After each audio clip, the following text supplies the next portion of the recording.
Hello, I'm Cooper Oakes with ANN 17 Abbott News Network.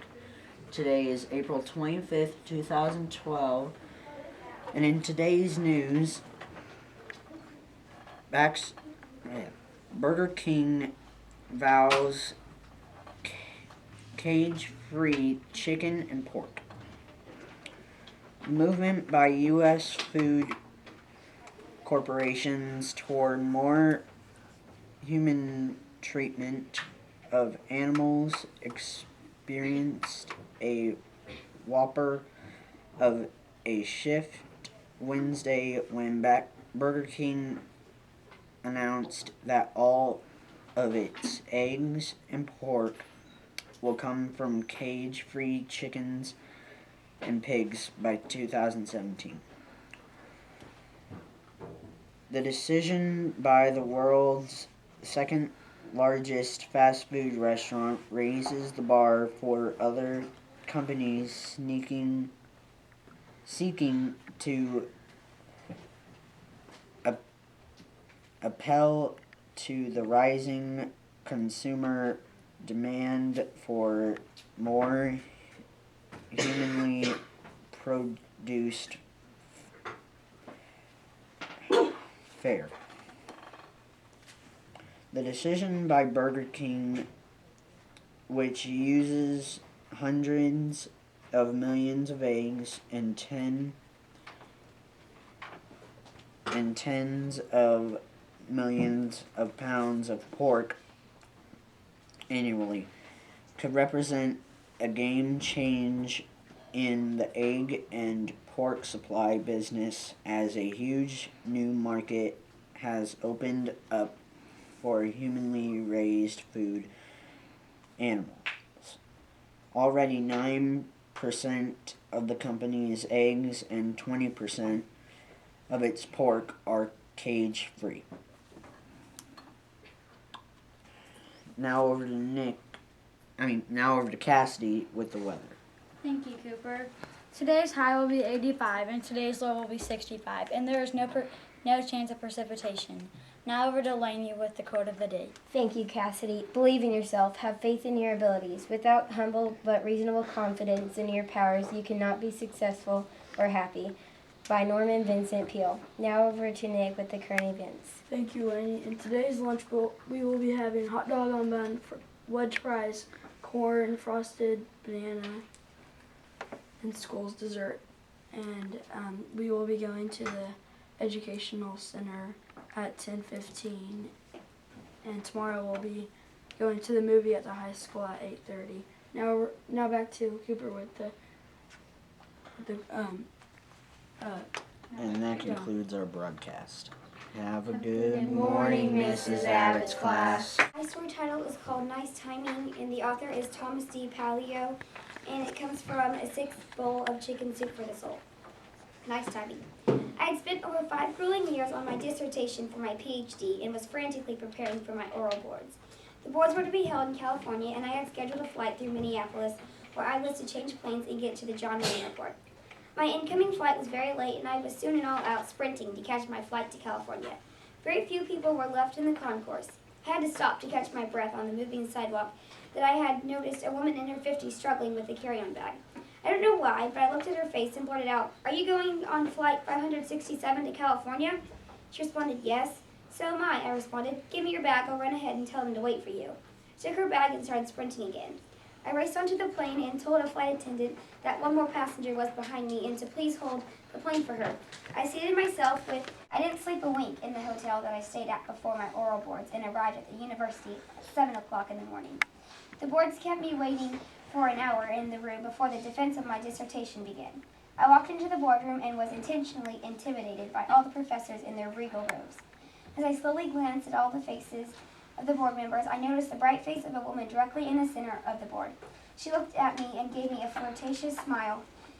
It was the same woman whose bag I had carried ahead the night before. Needless to say, whenever I stumbled on any question, she did a great job of extricating me. By Thomas D. Palio.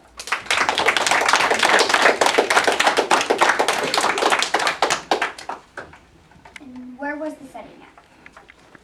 Who was the main character? Cooper? Girl. I put a man getting his PhD. What was the conflict? Kimbo, There was still one more person that what lesson did you learn from the story? Cassidy? If you do something good, it always comes back to you. Okay, my story is just one drink. There's a small cross by the side of Highway 128, near the town of Boonville. If this cross could talk, it would tell you the sad story. 7 years ago, my brother Michael was at his friend's ranch. They decided to go out for dinner. Joe arrived and volunteered to drive. After just one drink, lightheartedly, the four friends traveled the winding road. They didn't know where it would end. Nobody did. Suddenly, they swerved into the opposite lane, colliding with an incoming car. Back home, we were watching E.T. on the video in front of a warm fire. Then, we went to bed. At 2 a.m., a police officer woke my mom with the devastating news. Mine.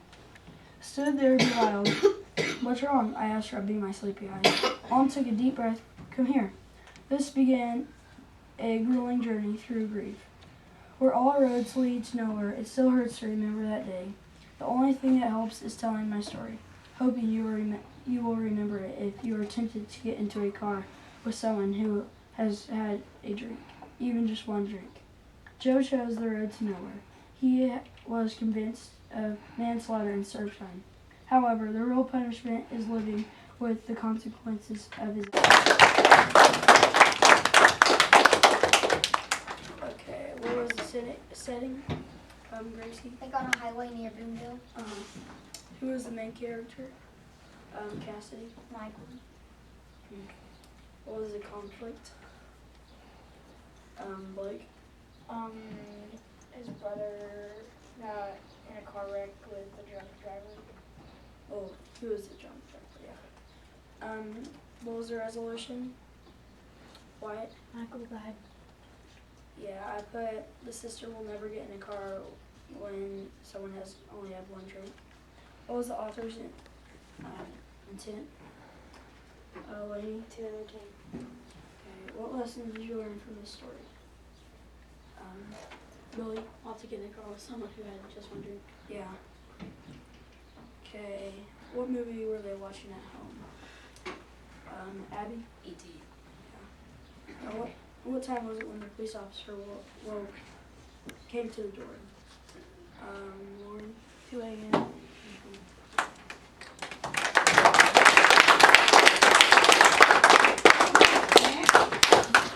Okay, Gracie? It was a long time since he read the story, but it sounded really smooth and it sounded really good. Okay, Cassidy? I like the story because there was like a life lesson in it. Thank you. Lesson I learned that day. I was convinced that I was right and he was wrong.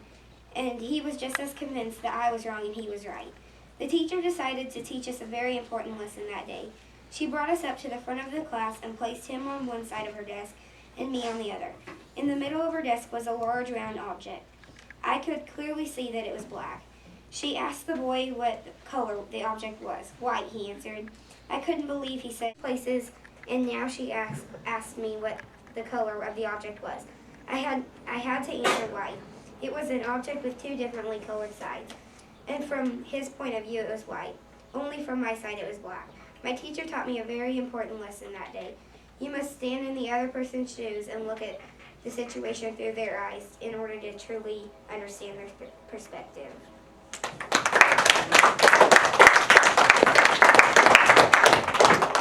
It was called Things Are Not Always Black or White. Dakota? okay, I cannot. Kimberly? Maybe stand in other people's shoes.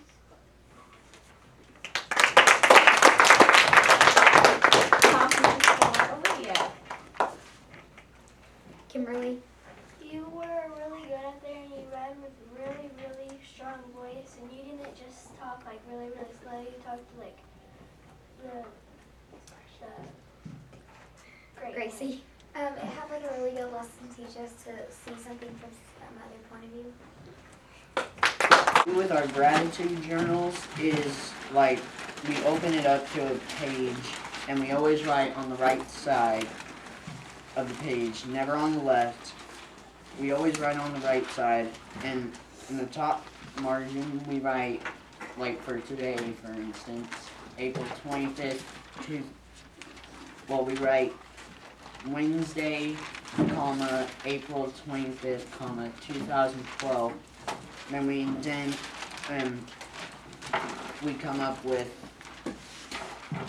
different beginning sentences, like for example, today I am thankful for, and then we put the thing we're thankful for, and then we come up with 3 or more. I love to eat chicken. For starters, chicken is great in chicken noodle soup. Secondly, chicken is very delicious, especially with mashed potatoes, gravy, and fresh golden brown hot rolls. Last but not least, there's lots of ways to cook chicken. I love grilled chicken, fried chicken, and rotisserie chicken, especially from Chick-fil-A. These are the reasons I love to eat chicken. Gracie. How can say all the ways you like to eat chicken? Lauren. I liked your topic. Thanks. I like that you not only told how you like it made, but you told your favorite place, which is Chick-fil-A, and you used really great transition words and really great adjectives. Nice job. Kimbo?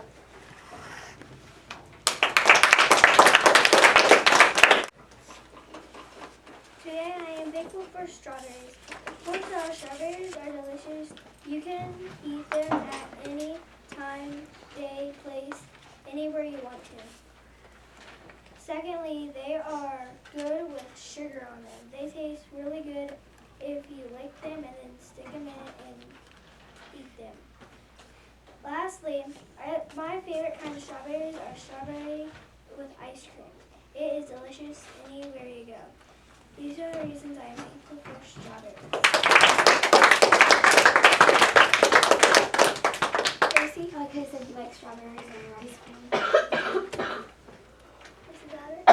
I love your handwriting and how you have a picture to go along with what you wrote about, and I like how you gave so many details about your strawberries. Good job.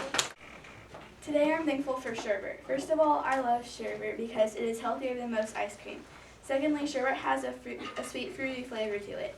Lastly, my favorite kind of sherbet is the tangy lime sherbet. These are some of the reasons I am thankful for sherbet.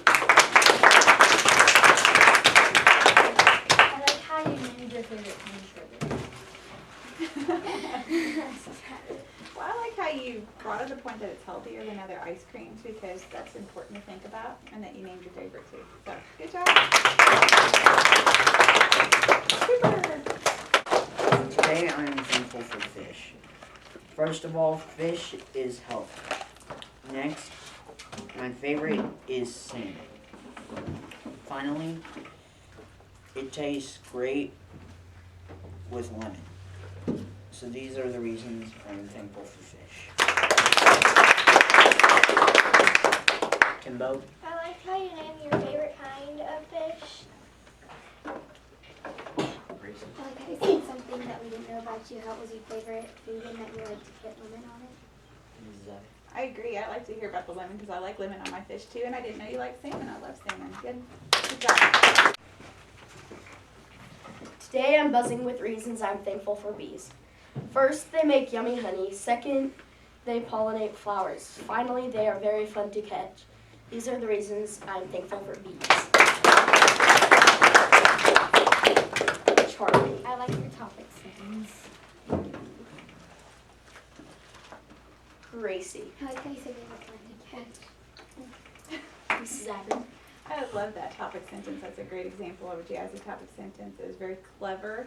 You had great transitions. Your handwriting was great, and your posture is excellent. You came right up here and read it like a pro. Good job.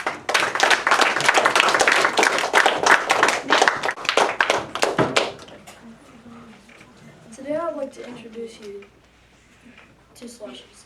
They have an unbelievable amount of scrumptious flavors, such as cherry, orange, blue coconut, lemon lime, and much more. My favorite is a mix between orange and lemon lime. I think the best are from Sonic. These are just a few of the reasons why I like slushies. Cassidy. I liked how you said like the best are from Sonic. Brandon. I liked your topic because we went to Sonic not very long ago. I loved your topic sentence because let me introduce you to like got my attention right away, and then you had so many great adjectives that you made me very hungry for a slushie. How about the rest of you? Good job.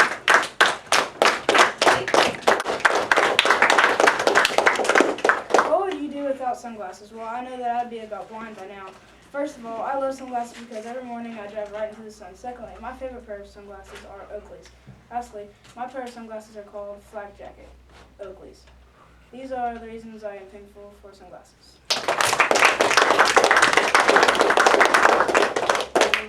I like how you named like the type of sunglasses you have and your favorite type. I like how you said if you didn't have sunglasses, you'd be blind by now. I like how you started it with a question because that got my attention, and I know that you're a pitcher and that you really need those sunglasses, so when you read that I imagined you out there without them trying to pitch, and that really would be a problem. Good job. Any other volunteers who'd like to read?